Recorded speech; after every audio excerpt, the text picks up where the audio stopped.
بسم اللہ الرحمن الرحیم۔ السلام علیکم ناظرین۔ واقعہ کربلا کے دوران جب حضرت امام حسین رضی اللہ تعالیٰ عنہ نے اپنے ساتھیوں کے ہمراہ مکہ سے کوفہ کی طرف ہجرت کی تو ان کے ساتھ اہل خانہ کی کچھ بیویاں بھی شامل تھیں۔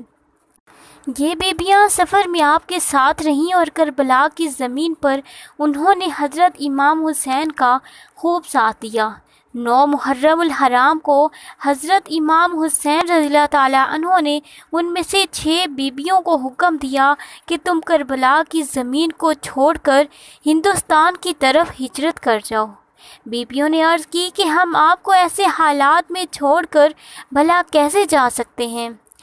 تو حضرت امام حسین رضی اللہ تعالیٰ عنہ نے فرمایا کہ میں مجبور ہوں، کیونکہ یہ حکم مجھے حضرت علی رضی اللہ تعالیٰ عنہ کی طرف سے موصول ہوا ہے، لہٰذا بہتر ہے کہ آپ لوگ کربلا سے ہجرت کر کے دور چلے جائیں۔ کربلا کو چھوڑ کر ہندوستان کی طرف آنے والی یہ بیویاں کون تھیں اور انہوں نے کیسے کربلا سے لاہور تک ہجرت کی اور لاہور میں ان کے ساتھ کیا واقعات پیش آئے؟ آج کی اس ویڈیو میں ہم ہجرت کرنے والی انہی 6 بیویوں کا ذکر کریں گے۔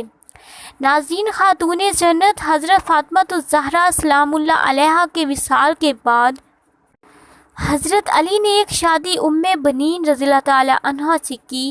ان کے بطن سے 4 بیٹے حضرت عباس علمدار، جعفر، عبداللہ اور عثمان پیدا ہوئے، جبکہ ایک بیٹی رقیہ پیدا ہوئیں جن کا مزار لاہور میں بی بی پاک دامنہ کے نام سے مشہور ہے۔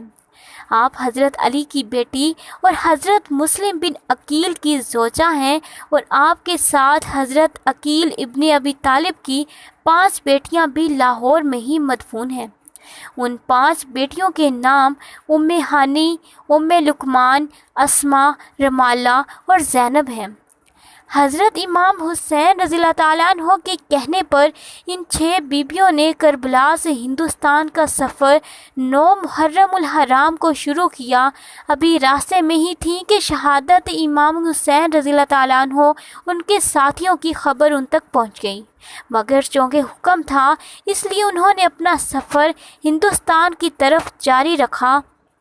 لاہور میں جہاں آج حضرت بی بی پاک دامنہ کا روضہ ہے، وہاں اس وقت صرف ریت کا ایک ٹیلہ تھا جس کے آس پاس ایک جنگل تھا اور یہ جنگل دریائے راوی کے کناروں تک پھیلا ہوا تھا۔ اسی جنگل کے پاس لاہور کی قدیم ترین آبادی تھی جو کہ اس وقت ایک چھوٹی سی بستی کی صورت میں موجود تھی۔ اسلام چونکہ اس وقت تک ہندوستان تک نہیں پہنچا تھا، لہٰذا یہاں کے سبھی لوگ مشرک اور بتوں کی پوجا کرنے والے تھے۔ لاہور پر اس وقت ایک ہندو راجہ حکومت کیا کرتا تھا جس کا نام مہابرن تھا۔ اس کا ایک بیٹا تھا جس کا نام کنور بکرما تھا۔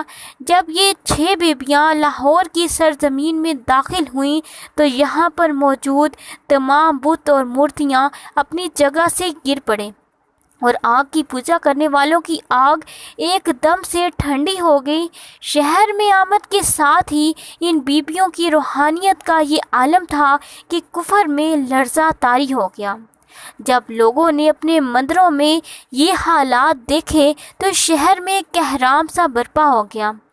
راجہ نے اپنے تمام وزیروں اور مشیروں کو اکٹھا کیا اور ان کو اس واقعے کی تحقیقات کرنے کا حکم دیا۔ پتہ لگایا گیا کہ کچھ پردیسی آئے ہیں اور ان کے آنے کے بعد ہی ایسا ہو گیا ہے۔ چنانچہ بادشاہ نے اپنے وزیروں اور سپاہیوں کے ساتھ اپنے بیٹے کو بھی بھیجا اور حکم دیا کہ ان پردیسیوں کو دربار میں لا کر پیش کیا جائے۔ جب سپاہی ان کو پکڑنے گئے تو انہوں نے دیکھا کہ وہاں پر کچھ عورتیں ہیں جو کہ چادروں سے اپنے منہ کو چھپائے ہوئے ہیں۔ بیبیوں میں سے ایک نے راجہ کے بیٹے سے بات کی کہ ہم لوگ خدا کے بندے ہیں اور اس کے رسول صلی اللہ علیہ وآلہ وسلم کی آل سے ہمارا تعلق ہے۔ کربلا میں ہماری جنگ ہوئی تھی تو ہم بے وطن ہو کر ہجرت کر کے یہاں پر آئے ہیں۔ ہمارا ارادہ کسی کو ستانے کا نہیں ہے، بلکہ ہم تو صرف بنا لینے کے ارادے سے یہاں پر آئے ہیں، اور اگر تم لوگوں کو یہ منظور نہیں تو ہم یہاں سے واپس چلے جاتے ہیں۔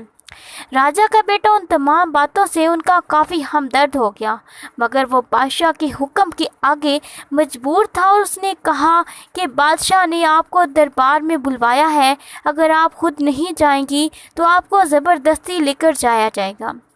جب حضرت رقیہ رضی اللہ تعالیٰ عنہا نے پھر سے وہی حکم سنا تو آپ غصہ ہو گئیں۔ بی بی رقیہ نے غصے سے بھری نگاہ سے راجکمار کو دیکھا، جس کی تاب نہ لا کر وہ وہیں پر بے ہوش ہو کر گر پڑا۔ ہوش آیا تو بہت رویا اور حضرت بی بی رقیہ کے قدموں میں جا کر معافی مانگنے لگا۔ اس سارے واقعے کی خبر جب بادشاہ تک پہنچی تو وہ کافی غضبناک ہوا اور اس کے حکم سے ہندوؤں نے ان بیبیوں کے خلاف مہم چلانا شروع کر دی اور ان کو ہر طرح سے تنگ کرنے لگے۔ ان بیبیوں نے تنگ آ کر بارگاہ الہی میں دعا کی کہ اے خدا، تو ہمارا پردہ رکھ لے اور ہمیں ان لوگوں سے بچا لے۔ پھر اس سے پہلے کہ بادشاہ کے سپاہی اور دوسرے ہندو آ کر ان بیبیوں کو گرفتار کرتے، زمین پھٹ گئی اور وہ پاک دامن بیبیاں زمین میں سما گئیں۔ ان کی قبروں کی نشاندہی کے طور پر اللہ تعالیٰ کے حکم سے ان کی چادروں کے کونے زمین سے باہر رہ گئے۔ بادشاہ کے بیٹے نے جب یہ سارا منظر دیکھا تو وہ مسلمان ہو گیا اور ان بیبیوں کی قبریں بنا کر ان کی دیکھ بھال کا کام سر انجام دینے لگا۔ راجکمار کا اسلامی نام عبداللہ رکھا گیا، جو کہ بعد میں بابا خاکی کے نام سے مشہور ہو گیا۔ بابا خاکی کا وصال سن 101 ہجری میں ہوا اور ان کا مقبرہ بھی اسی مزار کے اندر موجود ہے۔ بر صغیر میں ہندو بادشاہوں کے بعد مسلمانوں کی حکومت آ گئی اور یوں کئی سال گزرنے کے بعد حکومتیں مسلسل بدلتی رہیں اور ہر دور میں ان بیبیوں کے مزار پر لوگوں کا رش ایسے ہی جاری رہا۔ سن 410 عیسوی میں جب سلطان محمود غزنوی نے ہندوستان پر حملہ کر کے اس کو فتح کیا تو لاہور آنے کے بعد اس کو معلوم ہوا کہ یہاں پر حضرت علی رضی اللہ تعالیٰ عنہ کی صاحبزادی کا مزار ہے، تو اس نے ان مزارات پر پختہ حویلیاں اور اندرونی برآمدے تعمیر کروائے۔ اس کے بعد بادشاہ اکبر کے دور حکومت میں اسی مزار کی تعمیر دوبارہ کی گئی اور خانقاہ کی عمارت میں توسیع ہوتی رہی۔ اس کے بعد مزار کے قریب موجود باقی قبروں کا اضافہ وقت کے ساتھ ساتھ ہوتا گیا اور کچھ عرصہ گزرنے کے بعد یہ جگہ قبرستان بی بی صاحب کہلانے لگا، جہاں پر لوگ اپنے عزیز و اقارب کو دفن کر دیا کرتے تھے۔ پاک بیبیوں کا یہ واقعہ بر صغیر پاک و ہند میں مسلمانوں کی آمد سے 32 سال پہلے کا ہے۔ واقعہ کربلا یعنی سن 61 ہجری سے لے کر قیام پاکستان یعنی سن 1947 عیسوی تک یہ مزار بی بی پاک دامن تسلیم کیا جاتا رہا، لیکن بعد میں اچانک کچھ لوگ ایک من گھڑت کہانی بنا کر عوام کو شک و شبہات میں مبتلا کرنے کے لیے اس بات کو جھٹلا دیا۔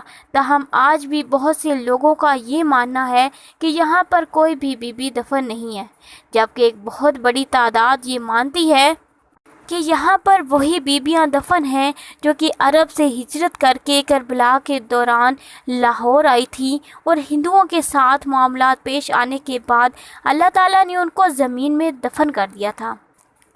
تو ناظرین، یہ تھی میری آج کی ویڈیو پسند آئی تو ویڈیو کو لائک اور شیئر کریں اور چینل کو سبسکرائب کرنا مت بھولیں۔ اس چینل پر آپ کو بالخصوص اسلامک ہسٹری اور دنیا بھر کی معلومات ملتی رہیں گی۔ تو ملتے ہیں بہت جلد ایک نئی ویڈیو کے ساتھ، تب تک دیجیے اجازت۔ اللہ حافظ۔